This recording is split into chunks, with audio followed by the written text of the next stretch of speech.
How can we count uncountable nouns? So English has nouns. They could be countable. For example, car. You can talk about one car, two cars, and so on. Or uncountable, like traffic. Many words can be both. So, for example, the word noise. If you open your window and you hear noise coming in, that's noise in an uncountable way. But if you're talking about, then that is noise in a countable way. You heard one noise, two noises, three noises, and so on. But there are lots of words where you just can't count them. Let's look at some examples. One, nightlife.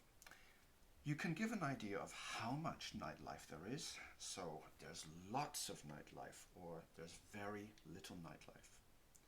Another thing you can do is talk about the places that make up that nightlife.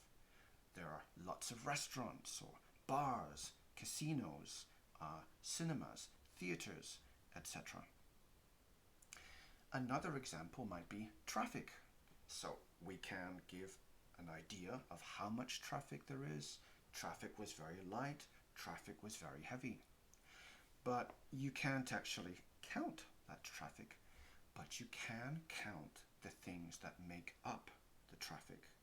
You can talk about hundreds of cars. Of course, traffic isn't only cars.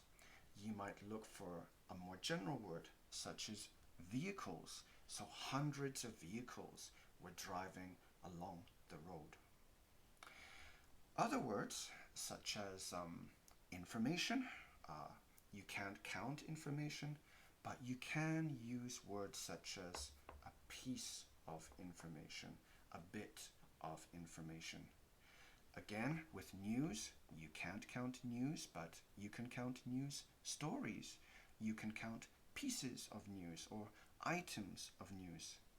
It's often possible to find other ways of counting, even if you can't actually count the specific uncountable nouns.